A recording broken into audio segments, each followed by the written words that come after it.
Arsenal nil, West Ham 1. What strategy did the West Ham manager Graham Potter cook for this game? Is that the title gone for Arsenal? And what does the idiom to flash someone's knickers at someone mean? Arsenal nil, West Ham 1. Who would have thought? My name is Zdenek Lucas, and I'm the person behind this podcast called the Footglish podcast, which is a podcast for English learners who want to improve their English by football.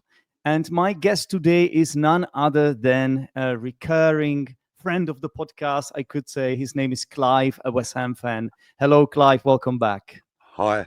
Yeah, thank you very much. It's great to be back. It's been a little while since I came on, so it's nice to have a little return, especially after such a good weekend for us. You are not an ordinary West Ham fan, though. You have your own YouTube channel and you appear on other YouTube channels dedicated to West Ham. Yeah. What are their names? Can you tell us their names? Okay, so my own channel is Green Street Elites. I do upload content there, occasionally at the moment. I also appear on a Tuesday on the Bowling Lounge, on a Wednesday night regularly on West Ham Network, which is quite a big West Ham channel. That's right. And on Thursday nights, I appear on Early Doors Football TV, and that's got a multitude of football fans that watch that. It's not just West Ham. And there are quite a few Arsenal fans involved in that, actually. Well, that's interesting, because basically the next question has to be, which West Ham channel aren't you involved in? You seem to be everywhere, Clive. I think I'm popular because I'm an old school supporter from back in the 60s when I first started supporting. I was a young boy, but I was, so, I've seen many iterations, I'm going to use that word deliberately, of West Ham, because, so many different teams have had long lists of managers. Yeah. West Ham's list is relatively short. We tend to keep managers for a long period. It's like Arsenal. It's very similar to Arsenal, you could say. Yes. So you must have been... Sorry. So obviously, I'm an Arsenal fan, but I'm also a West Ham fan. So you could say I'm a torn fan. But I will be honest with you, in this weekend game, Arsenal-West Ham, I thought it might have been better for Arsenal to win. I was secretly supporting Arsenal because, my main reason being they have something to play for. Whereas West Ham are safe. They're safe. They're not really in the relegation battle, but they are mid-table, a little bit worse than that. And the season is written off pretty much, right? So basically... I was a bit disappointed, but I'm pretty sure you on the other hand were quite jubilant after that result.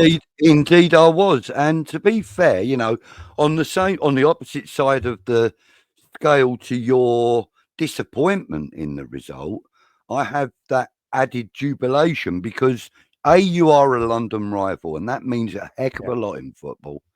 Arsenal are a London rival. They undoubtedly have taken the best midfielder this country has seen in a very long time. Do you mean Declan Rice? I do mean that man indeed. Yes, I do.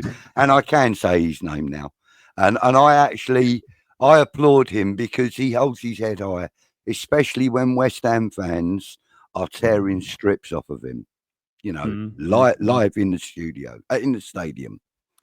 But, and also, we had to save face a little bit, if you like, because we've had a real bad run of results, especially at home to Arsenal. We've been crushed 5s and 6s, and that is really hard to swallow from a local rival. Of course. Well, but still, this came a little bit out of nowhere. Okay, I'll give you that. You have changed the manager. The manager is now Graham Potter. He replaced Julian Lopetegui.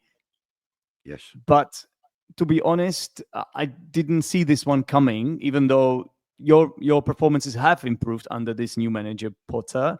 You have been positive, but still a little bit inconsistent with the results. So where did this one come from? I have no clue. Well, I kind of skirted around it by saying about how I felt. The club feel the same way. You know, we've been crushed 5 and 6 goals against us in our own home, in our own backyard. That's really hard to take. So let's go there and show them that we can take points from them in their back garden, you know, and that's an added incentive for the whole club, for the whole team, and for the management, etc. as well.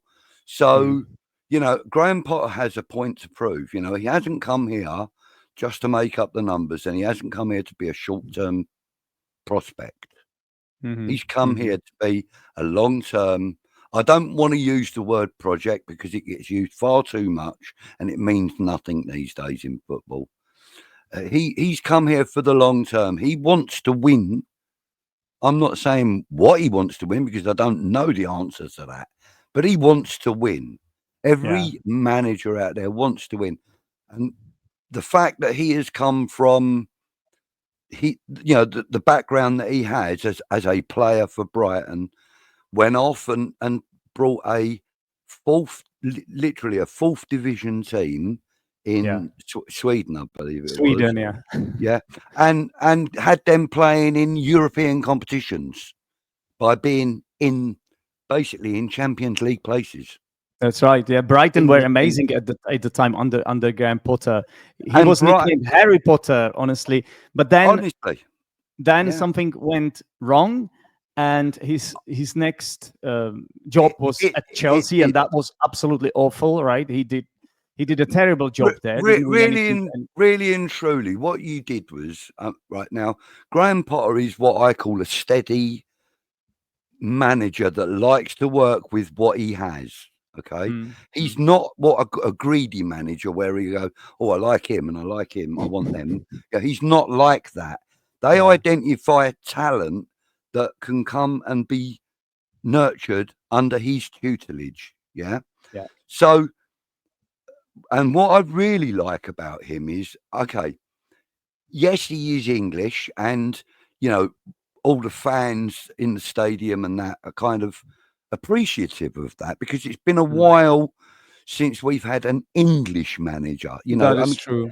You know, we had Scottish managers, we've had Italian, we've had Argentinian or whatever. You know, no, Peruvian, wasn't he?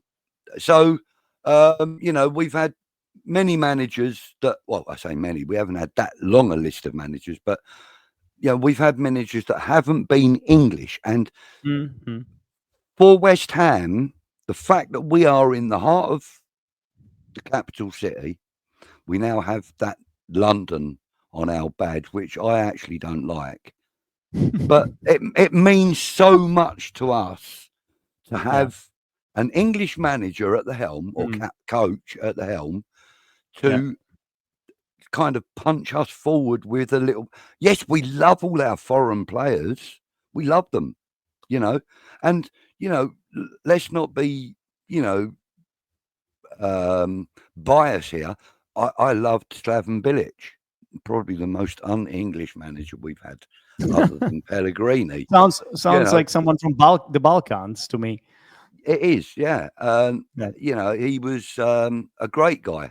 Loved him to bits, but now we've got someone that I feel that as a English club, and I'm not dismissing all of our foreign supporters either. You know, I'm saying that as an English club in the heart of the English capital, we can now be that beating heart in London. Do you know what I mean? For the British game, as it were, and it kind of means a lot to people. I think I get it. Even if when I look at the fans and what sort of fans are West Ham fans, you seem to be like there's like a huge British core. Whereas if we look at the other teams, they have different sort of supporters, including Arsenal. Chelsea. I mean, that's like I said. That's not to say that we have only English fans, because as you know, we have fans all around the world. We have people that tune into our shows from For example, Thailand. I am your fan. There you go, and you're actually in in Vietnam right now, and True. and we have people in the USA, Canada, and all over the Course. world. Yeah. Thailand. Okay. All sorts. Okay. Yeah, Clive. So let's talk about this game a little bit. So of course, Okay, cool. 1-0 to West Ham. A sucker punch for Arsenal. Not many chances. Only 2 shots on goal from each teams. Arsenal had, I think, 8 shots off target. More possession than you, but you seem to have that game under control nevertheless. So how did you see the game and the plan? What do you think was the I plan for think the Graham approach Potter? to the game from Graham Potter, the plan for the game, I think was perfectly executed by the players on the day. It was a little concerning when we saw the midfield three for us, because there was very little pace in the midfield three. Although you mean Alvarez, Soucek, and Soler, was it? James Ward-Prowse. Oh, Prowse, yeah. Prowse came back from Southampton. He was from Southampton. No. He was on loan. He was there on loan. He was there. Yeah, correct. No, Yeah. no. James Ward-Prowse was at Nottingham Forest on loan. He came from Southampton to West Ham. Correct. Then he was at West Ham, and you sent him on loan. We loaned him out. Yeah. Well, Nottingham I say we did. It was Julian Lopetegui. Not you and I. Not you and I. Yeah. Yeah. But so I was a little concerned that there was a very little pace. Although, as you know, I'm a big fan of Thomas Soucek. I'm a big fan of Edson Alvarez. He is sort of fast becoming the club's new Terminator. This is a nickname that we give to a player that has very little regard for any outcome from tackles that they go into. They're very strong. Thomas Soucek is a very strong tackler when he goes in for one, but he's more tactical than that. Yeah, he's tactical. He doesn't get red cards, and Alvarez does. No, Alvarez does, and yellow cards as well. Yeah. But we do like that sort of blood and guts player at West Ham. We love that. And he's fast becoming the new Terminator, if you kind of get me. And James Ward-Prowse, we know the quality that he's got. He's a set piece. He's a set piece specialist, basically, right? Yeah. He's like the best free kick taker in England, or something like that. He even scored 1 goal from corner last season, didn't he? He did indeed, yeah. And he is 1 goal away from equaling David Beckham's record. Oh, really? Of set piece goals, yes. Wow. Okay. 1 goal away. And then we go and send him to Nottingham Forest when we really could use that. We've had plenty of free kicks that have not gone well. No. With James Ward-Prowse on it, maybe we could have been in a better position than we are now, perhaps. Yeah. I think that was a poor decision from Lopetegui and his team. I think that was a poor decision to let him go. Well, he's back now, so he came back, and I think I wasn't disappointed with the performance of any of the West Ham players. I thought every one of them turned up. Little concern about Kudus because he hasn't been as effective lately as he has been in the past. He played really well in this game, I thought. He did indeed, but as we in the UK say, we think that he may have been, flashing his knickers at Arsenal. What does that mean? Okay. What does that mean? Wait a minute. Flashing his knickers, like as in the underwear. Yeah. Come and get me.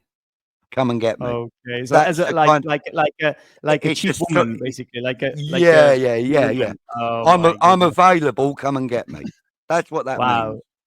Flashing so we feel that he did that at Manchester City, Liverpool, and Arsenal this year. They're the only 3 games that we feel that he really turned up for. But right, the big ones, big games. At the moment, we don't mind because he's turning up in the big games, and we're getting decent. So maybe you should just play. You should only play him against these big boys. Well, and then he will flash his knickers when it's a little more. When he feels like he should do it. And when you play weaker opponents, just put him on bench. But not you and I, but your manager. The team. Yeah. I mean, the thing is, he is one of the exceptional players that we do have at West Ham. Him and Lucas Paqueta are both exceptional players on their day. Yeah. And I think also that Aaron Wan-Bissaka is fast becoming one. He has. Oh my God! What a bargain he has been. Honestly, 15. He came from Manchester United, right? From the struggling Manchester United team. Imagine how good he could have been if Ten Hag or whoever let him go had identified his qualities, because now at West Ham he is amazing. And that's coming from someone, of course, who supports Vladimir Sofal, because he's my countryman, and I have really enjoyed him playing at West Ham. But when Bissaka came, I had to put my head down, and I admit he absolutely nailed it, and he deserves to play. But there are also times when we could use both of those players, because there are times when Vladimir Sofal's delivery is impeccable at times. That's true, yeah. He's good. A lot of people say, his crossing's not great, but you have a look at his assist. It's pretty good, yeah. You have a look at his assist rate at West Ham United.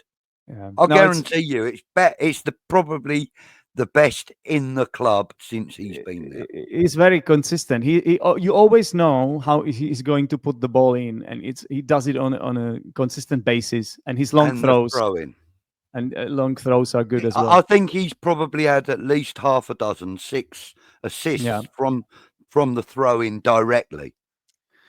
Probably. I think he's now injured though, so he's injured. He is. He has had a slight injury, a muscle injury, I think. On his yeah.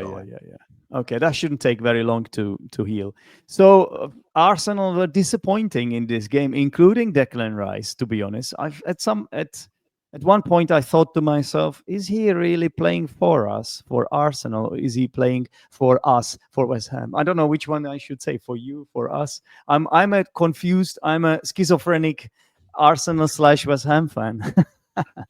That's why when Declan Rice was sold to Arsenal, I was the least disappointed West Ham fan, because I support Arsenal, right? So yeah. I think Declan had a poor game. Yes, he did. Yeah. But it was quite satisfying as a West Ham fan, obviously, yeah, to see him watching on as Jared Bowen put that header in. It was quite satisfying. But nonetheless, he hasn't been great this season, Declan. But there are obvious signs of his quality in every game. Yeah. No, he was great. He was great when he came for a long time. It's just now he has a spell, but that's not just him. Odegaard is also out of form currently. Yeah, and also I think also Mikel Arteta, sorry, is not Antonio.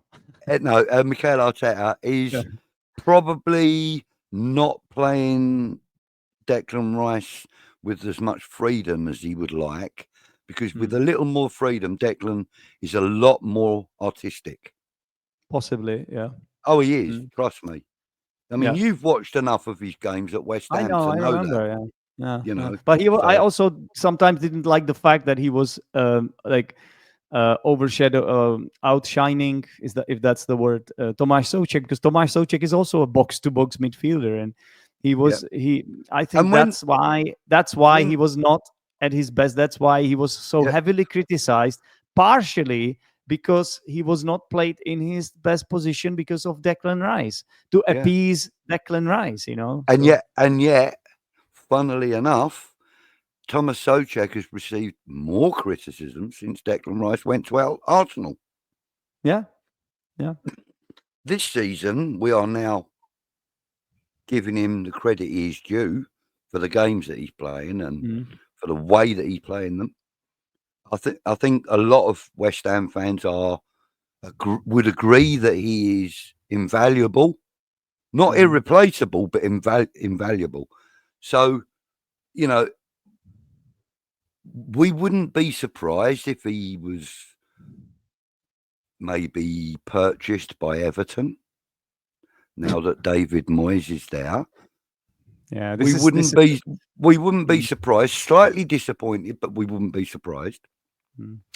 But we would also be equally as happy to have him stay. Yeah, I don't think many people realize that Tomáš Souček really loves West Ham, and I'm sorry, but I really hated the way Tomáš Souček was labeled as Moyes' favorite, and the way some YouTubers, West Ham fan YouTubers, talked about Tomáš Souček. It's favoritism. He's only playing because Moyes loves him, and then he would go to Everton. No, he didn't. He was made the captain or vice captain under Lopetegui. He played almost every single game, and he's playing under this manager as well. So I think now we have enough evidence to see that it wasn't like that. He just deserved to play. That's it.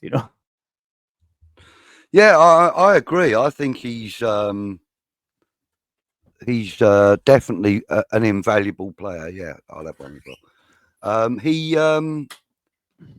He's improved so much this season, though, because he's taken on this role. I mean, I would say he's probably the club vice captain. He is. Jared Bowen being the captain. Yeah. So I think that because he's been kind of elevated by Lopetegui or Graham Potter. I think maybe now that he's got this position as vice captain, he's thinking, well, anything can happen, like it did a few weeks ago when we lost Jared Bowen for a few weeks. Yeah. He had to step up, and believe me, he put in a captain's performance every week. Yeah, I know. Might not have got a goal, might not have assisted a goal, might not have defended a goal very well. But as the on-field captain, you couldn't have asked for better. Absolutely. As a vice captain, and as the on-field captain. And I think on Saturday, when Jared Bowen was replaced by Evan Ferguson, and he gave Thomas the armband, he's the next in the pecking order for the captaincy. Of course, armband. But there was no shift in attitude towards that role. So what I mean is that that Tomáš Souček basically just took the armband on and basically carried on with the plan. There was no change in tempo. I just hope. Yeah. I hope he will keep proving the doubters wrong at West Ham and keeps putting in great performances. That's for me, that's the most important thing, because we love Tomáš Souček in the Czech Republic. He's a great captain of the national team as well. So hopefully there are still a few years ahead of him at West Ham, and hopefully you guys play better as well, because I don't know, 16th place is just not good enough. I'm sure the fans are really disappointed with this season. And well, for Arsenal, on the other hand, it seems like the season is almost written off as well. We just need to secure the top 4 finish now. Liverpool, I don't know, 9 points ahead, or how much is it? 8, maybe 8 points. It seems too much, I think, in their current form. And Mo Salah is just on fire. And I mean, mathematically, Arsenal could still take the title. Mathematically, they would have to throw it, Liverpool, honestly. They would, theoretically, and kind of looking at it logically, as you say, Liverpool would have to throw it. Arsenal would have to get a maximum, 3 points from every game they play. And I have to be honest, I'm not sure that the current Arsenal are capable of that. No, we have just seen why. You can't lose to West Ham at home. I'm sorry, you just can't. Yeah, and in fairness, that there are 1 or 2 Arsenal channels that I view regularly, and Okay.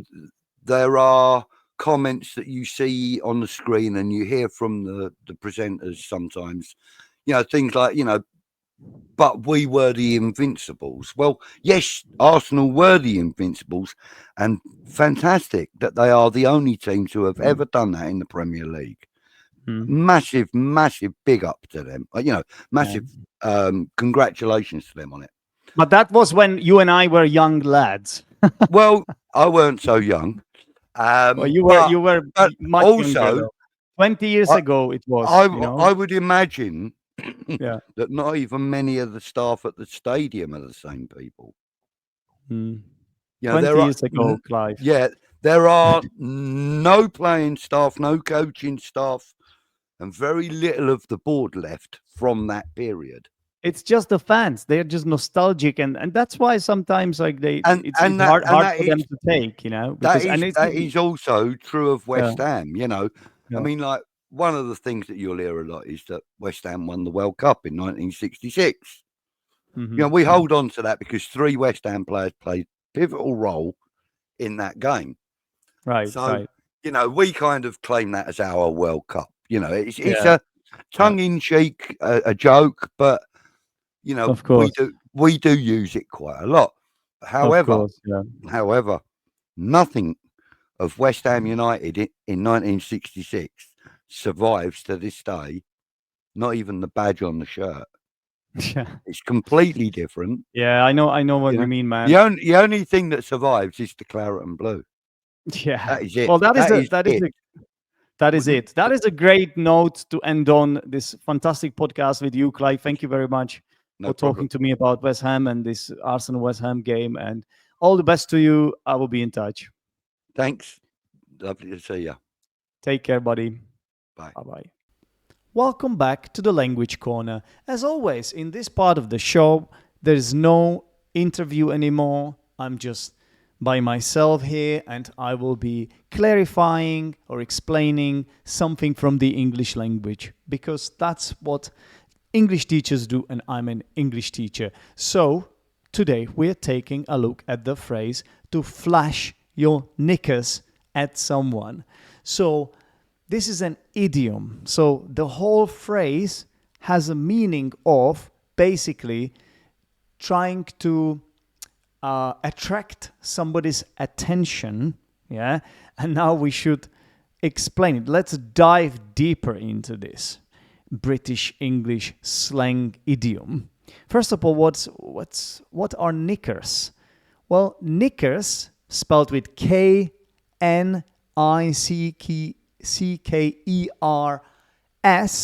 knickers are women's underpants.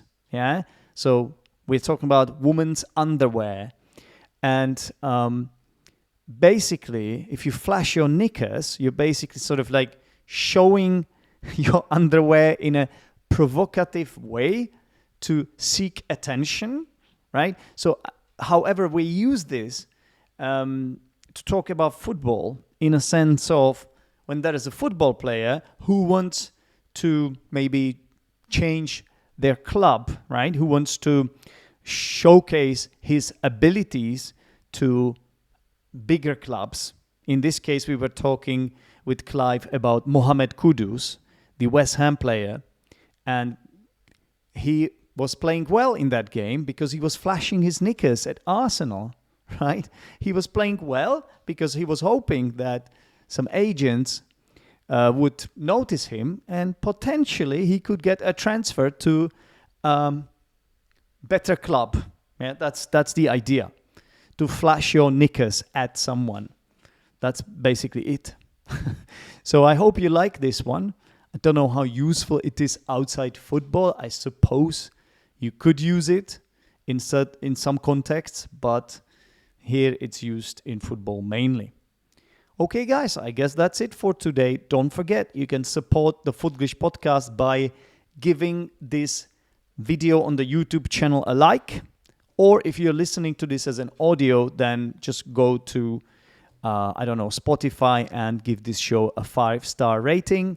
You can do something similar at Apple Podcasts, of course, and you can even write what you think about the podcast. It will actually help out a lot. It will help me out a lot. It will make a difference. So please, if you could do that, I would be very, very grateful to you indeed. So that's it for today. Thank you very much, and I will speak to you soon. Take care, guys. Bye-bye.